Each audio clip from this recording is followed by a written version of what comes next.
Fire marshal says tonight that these Tesla charging stations in the town of Littleton were intentionally set on fire. You can see them really badly burned, just charred remains of those two stations right there. A couple more here. Let's dive into some truly alarming events that are causing a stir in the electric vehicle world. Tesla Superchargers, those iconic high-powered charging stations scattered across the U.S., are being targeted by vandals. These individuals are showing up with tools like bolt cutters to sever the thick charging cables, or even directly attacking the stations themselves, smashing panels and components with apparent glee. And here's the kicker. They're not just attempting it, they're succeeding, leaving behind a trail of broken and unusable chargers. This wave of destruction isn't limited to the US either. It's gone international. In France, authorities reported that 12 Tesla vehicles were deliberately set on fire in a single incident, leaving nothing but twisted metal and ash. The attack, believed to be an arson, occurred at a dealership near the southern city of Toulouse. The prosecutor's office is currently investigating the incident, which took place on a Sunday night and resulted in 8 cars being completely destroyed. The fires were so intense that emergency crews had trouble containing them, and all the vehicles were deemed total losses. In Germany, a similar situation unfolded with over 10 Teslas torched across multiple locations in recent weeks, suggesting a possible coordinated effort or copycat attacks. Now the spotlight turns to Massachusetts, where Tesla Supercharger stations have become the latest targets in what seems like a calculated spree of arson. Let's break down what happened in Massachusetts. It was the early hours of Monday, March 3rd, 2025, around 1:10 a.m., when the Littleton Police Department began receiving urgent calls about a fire at a Tesla Supercharger site. At the Point Shopping Center, a busy retail hub in the small town of Littleton, about 30 miles northwest of Boston, chaos unfolded in the early hours of March 3rd. Officers rushed to the scene and were met with a shocking sight. Several Tesla Supercharger stalls fully engulfed in flames, with fierce orange flames shooting into the air and thick, acrid black smoke billowing out, visible from blocks away. The heat was so intense that it warped the surrounding pavement. Without hesitation, police contacted the Littleton Electric Light and Water Department, urging them to shut down the power grid feeding the superchargers to prevent a possible electrical disaster. But before the utility team could arrive, another fire broke out at a nearby stall, almost as if someone was waiting to strike again, adding to the destruction. Firefighters battled the flames using hoses and foam, working through the pre-dawn hours to get the fire under control. By the time the smoke cleared, 7 out of the dozen supercharger units at the site were completely destroyed. Their sleek white casings melted and blackened beyond repair. Investigators quickly mobilized. A joint task force, including the Littleton Police and Fire Departments, Massachusetts State Police Fire Investigation Unit, and experts from the State Fire Marshal's Office, arrived at the scene to determine what had happened.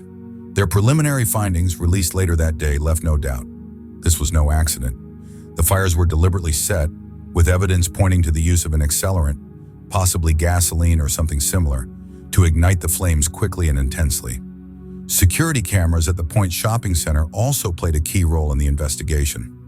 The security cameras captured some footage, but early reports suggest it's grainy and unclear, leaving uncertainty about whether it will help identify the culprits. Thankfully, no one was injured, a huge stroke of luck, as fires like this can easily spread to nearby vehicles, buildings, or even the wooded areas surrounding Littleton, turning a bad situation into a full-blown disaster. Tesla didn't waste any time responding. Within hours, the company issued a statement, a rare move given their usual silence on such incidents, promising to replace all the damaged superchargers and cables at the Littleton site in under 48 hours. That's no easy task, as each supercharger stall is a complex piece of technology requiring specialized parts and skilled crews for installation. This marks the first time Tesla has publicly addressed the string of attacks affecting their infrastructure. While cars have been torched in Europe and superchargers vandalized across the US, they've kept their response under wraps until now. This move signals that they may be feeling the pressure or are testing a new strategy to reassure both owners and investors. The Littleton incident has officially been classified as arson and has been added to the Arson Watch reward program, a statewide initiative offering up to $5,000 for tips that lead to arrests, convictions, or the prevention of arson crimes. Authorities are urging anyone who might have been near the Point shopping center that night, whether late-night shoppers or passing drivers, to come forward with any information. Was there a suspicious figure near the Chargers? A vehicle speeding out of the lot? Even the smallest details could help crack the case wide open. But the story doesn't stop with Superchargers. This wave of hostility is spreading. The hostility is now spreading beyond Tesla owners to all electric vehicle, EV owners. In one bizarre incident, a person driving a Polestar electric car was attacked by an anti-Tesla protester who mistakenly thought it was a Tesla. If you own an electric car, it seems you might be at risk if someone thinks it's a Tesla. Reports are emerging of non-Tesla EVs, like Rivian, Lucid, and even Chevy Bolts, being keyed, slashed, or worse, simply because they were mistaken for Teslas in what appears to be a guilt by association rampage.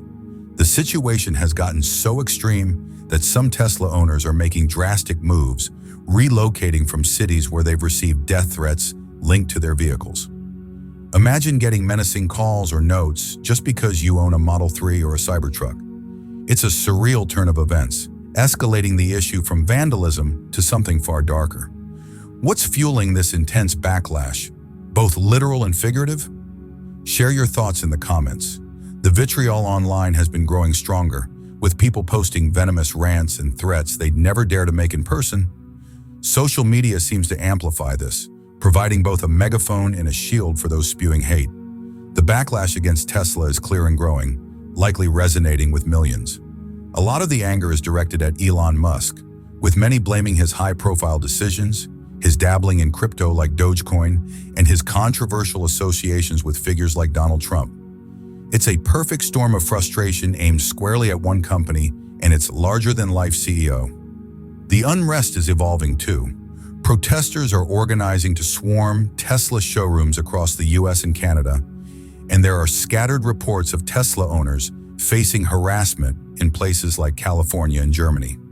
On platforms like X and Instagram, this movement is being branded the Tesla ... The takedown or Tesla takeover is a loosely organized movement aimed at confronting Elon Musk and his empire. Over the weekend, protests broke out in Tesla hotspots like Austin, Texas, Fremont, California, and Miami, Florida, with crowds holding signs and chanting outside the shiny Tesla storefronts. More protests are expected, and a dedicated website has popped up to map out the when and where, listing dozens of locations from Seattle to Toronto. Rewind a decade, and Tesla was the darling of the tech world, a symbol of bold innovation with a devoted following. Their electric cars were aspirational, their Supercharger network a marvel, and their energy storage technology a glimpse into the future. Even just a few years ago, fans would shrug off the occasional odd lawsuit, like when someone sued after a fender bender, blamed on autopilot, seeing it as just the quirks of a pioneering company. While their products still dazzle, like their grid-scale batteries quietly revolutionizing power storage worldwide, the shine has certainly worn off. Now Tesla showrooms have turned into protest zones, a dramatic shift from the days when the company could do no wrong. Will this upheaval shake Tesla's foundation? It's hard to say.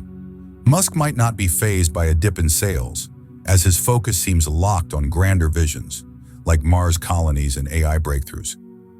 The real impact could be felt on the ground level, with technicians wiring superchargers, designers tweaking battery cells, and sales reps dealing with angry walk-ins. They may not be steering the ship, but they're stuck riding out the storm. What's your take? Do these protests have real impact, or are they just loud noise? Will they shift Tesla's direction or fade away? Drop your thoughts in the comments. I'm curious to see where you stand on this.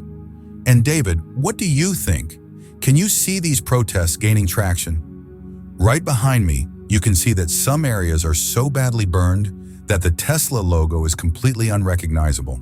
In fact, a Tesla contractor just told me to move a bit further back for safety.